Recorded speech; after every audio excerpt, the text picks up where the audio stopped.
A tranquilidade de Yahshua Mashiach a todos os irmãos e irmãs. E onde esse vídeo chegar.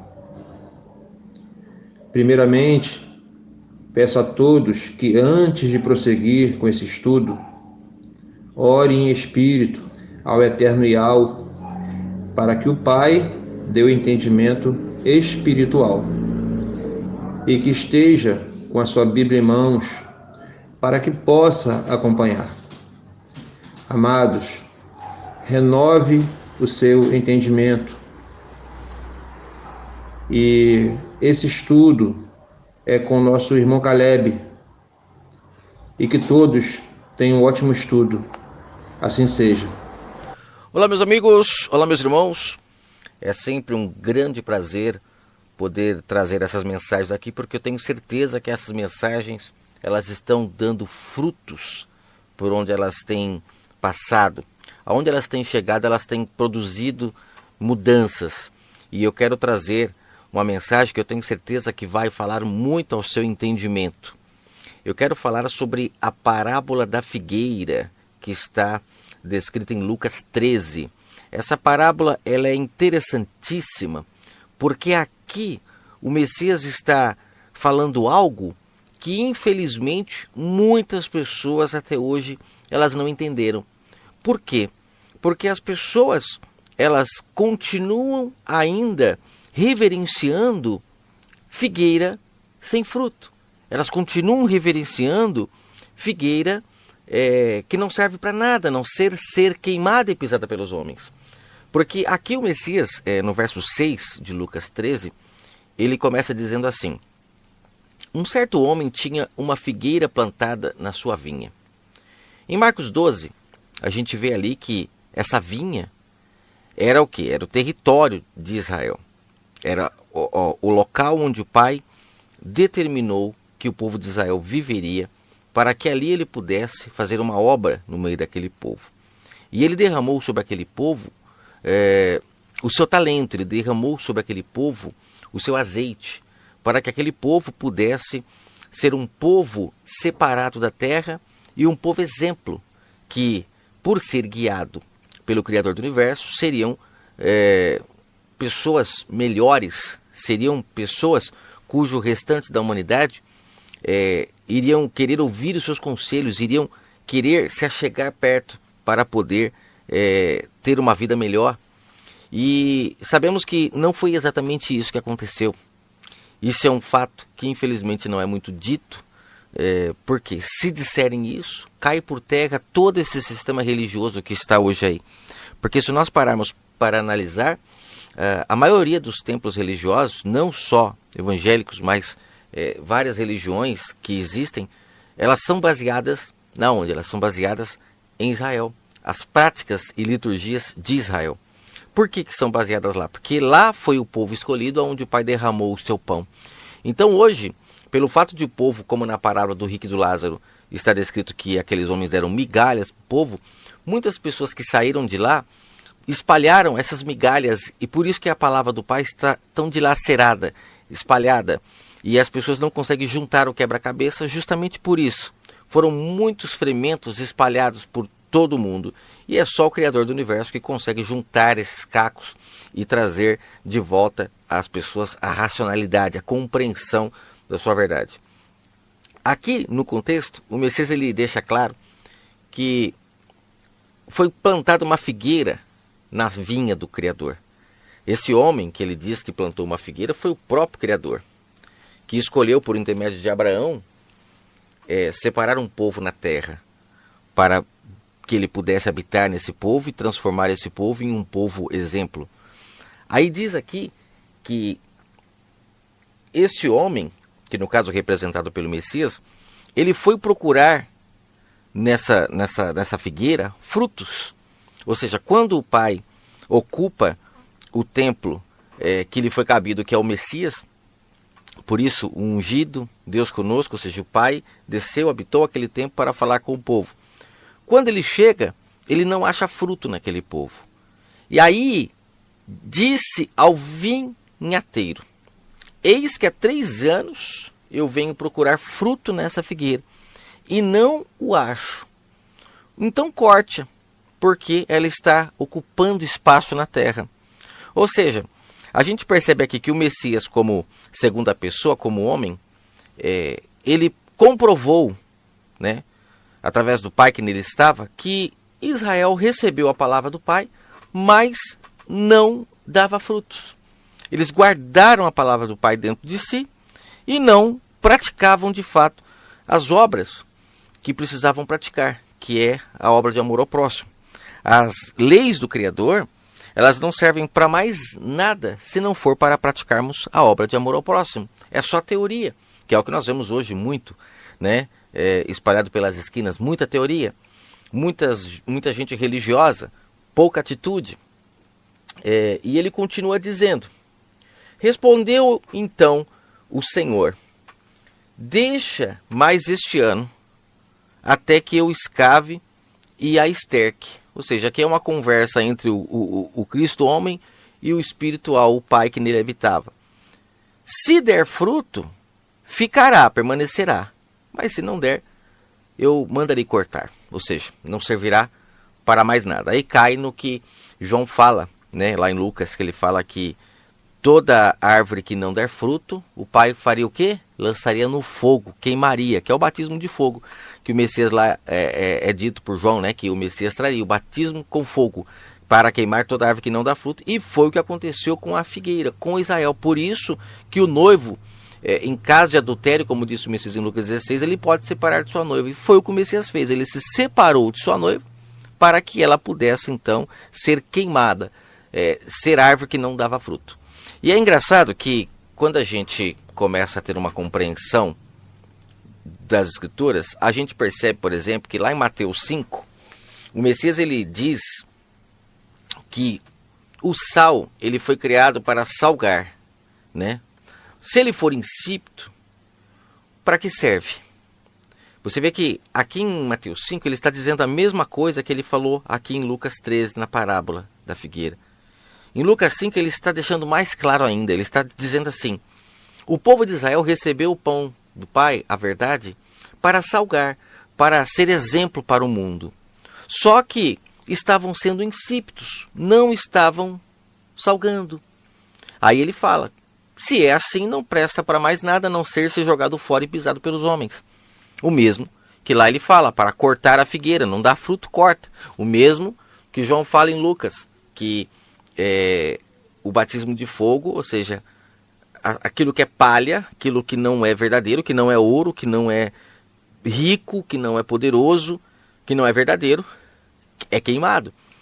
Aí ele continua: vós sois a luz do mundo. Ele está falando isso para o povo de Israel, porque vocês receberam o azeite. O azeite era um óleo muito utilizado antigamente para acender as lamparinas. Tanto é que na parábola das 10 virgens é comentado sobre isso, que deixaram acabar o azeite e aí a lamparina apagou, né? E aqui tudo está dizendo a mesma coisa. Olha que maravilhoso. Quando ele fala vós sois o luz do mundo, ou seja, vocês têm azeite dentro de vocês para serem exemplos, para que a humanidade olhe para vocês e reconheçam que vocês de fato são escolhidos do Criador. Aí ele fala: mas o que adianta se essa luz está ela está escondida, sabe? Se essa luz está debaixo do alqueire, verso 15. A luz, ela tem que iluminar todos que estão na casa. Ela não serve para ficar guardada. E aqui o Messias está dizendo para o povo de Israel mais uma vez: vocês são luminárias que estão guardadas, escondidas. O mundo não enxerga a diferença em vocês. Porque vocês se tornaram religiosos. E a lei do Pai, ela não existe para nos tornarmos religiosos, mas para praticarmos aquilo que ela nos ensina, nos diz. No caso lá, por mais que essa lei era ensinada pelos homens,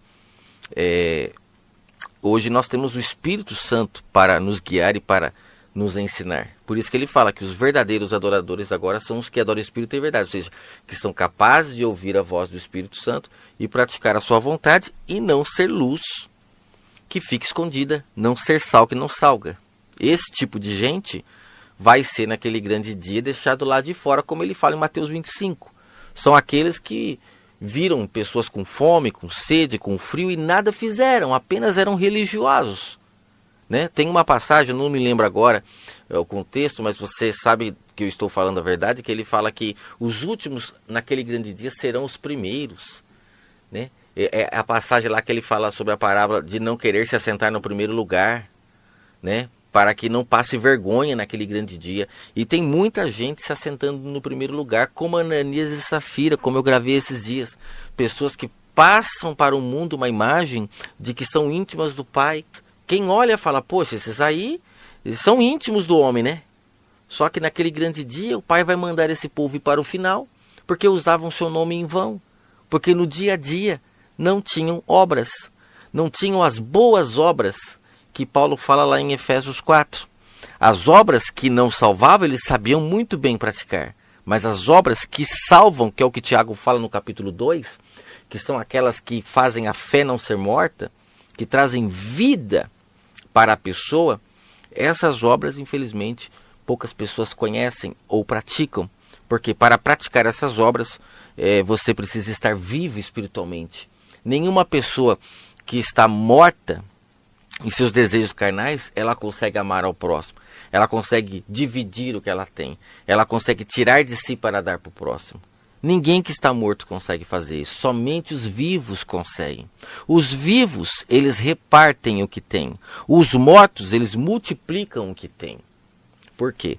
Porque são egoístas, fruto da carne, são avarentos, são ambiciosos. Só que acreditam que são espirituais.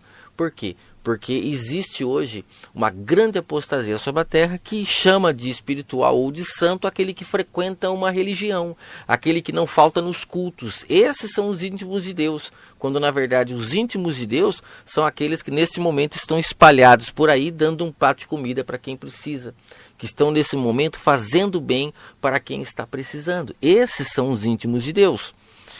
Em Hebreus, olha, para finalizar, em Hebreus 6, Paulo fala algo interessantíssimo, que está ligado ao que está escrito em Lucas 13 e também em Mateus 5. Olha o que ele diz. A terra, verso 7 de Hebreus 6, que bebe a chuva, que muitas das vezes cai sobre ela, e produz erva proveitosa para aqueles por quem é lavrada, ela recebe a bênção de Deus. Mas se ela produzir espinhos e abrolhos, então essa terra é reprovada, e perto está da maldição. O seu fim é ser queimada. Será que ele está falando de uma terra aqui?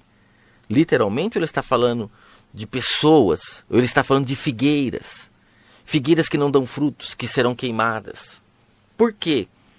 Porque cai a chuva sobre ela, constantemente. A chuva é a palavra do Pai, que o tempo todo está falando no entendimento das pessoas e querendo levar elas para o caminho do bem, da bênção. Mas por causa dos seus frutos carnais, dos seus desejos carnais, essas pessoas não produzem erva proveitosa, frutos bons. Elas produzem espinhos, abrolhos. Então esse tipo de gente, mesmo recebendo a chuva, que é a palavra do Pai, 24 horas por dia, se elas não dão frutos bons, então elas não servem para nada. É como disse aqui em Lucas 13 o Messias, está apenas ocupando na terra um espaço. Ou seja, ela está fazendo peso na terra, mas nada, não serve para nada. Porque a chuva cai sobre ela, a palavra do Pai o tempo todo está falando no seu ouvido, mas ela, por não ter fé, por não conseguir ouvir a voz do Pai, ela continua sem dar frutos. E muitas das vezes está na mão de homens mercenários que lucram com essa pessoa, que mantém ela em abismo profundo. Eu citei ontem com algumas pessoas, eu citei algo interessante. Eu falei assim, é impossível que uma pessoa que tenha o Espírito Santo não seja lúcida. Impossível. Porque a primeira regra de quando você recebe a presença do Pai, o seu Espírito Santo, é tornar você lúcido. Se você não tem luz no seu entendimento, então o Espírito Santo ainda não entrou. É preciso que ele entre para clarear os cômodos da casa, primeiramente em você, E ele clareando o seu entendimento, você se torna luz para o mundo, referência. E a luz, ela não foi feita para iluminar lugares claros. Por isso que o Messias disse que ele veio para os doentes, não veio para os sãos. O que ele estava tentando dizer? Ele estava dizendo para os líderes religiosos: vocês ficam andando entre vocês, vocês se julgam luzes, né? Vocês ficam andando entre vocês e não iluminam as trevas.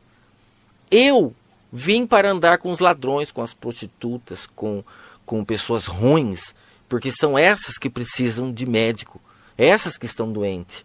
Então, nós precisamos agora sair do saleiro, porque tem muita gente hoje dentro de saleiro, não salgando nada, não transformando a vida de ninguém.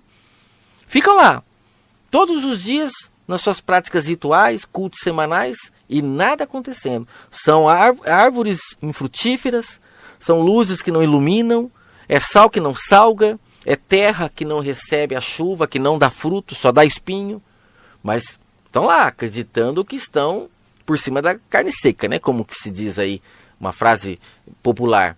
Acreditando que estão top, estão sentados na primeira cadeira e o pai está concordando com tudo. Quando, na verdade, quando chegar naquele dia, descobrirão que ficarão do lado de fora, junto com os bodes. Por quê? Porque nunca foram ovelha, nunca fizeram parte do corpo. É capaz de ver o próximo sofrendo e não sentir a dor. Se não sente a dor, não é corpo, porque o corpo, quando você bate qualquer membro do seu corpo, todo o corpo sente a dor. Não é só o membro que se machucou. E o engraçado é que todo o corpo se move para cuidar daquele membro que se machucou. Todo o corpo. E assim tem que ser o corpo do nosso Criador do Universo.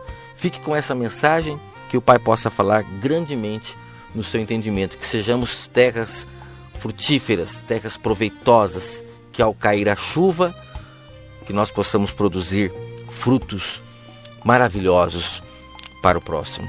Um forte abraço.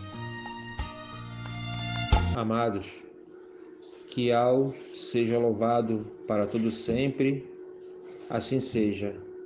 E Al os abençoe plenamente, assim seja.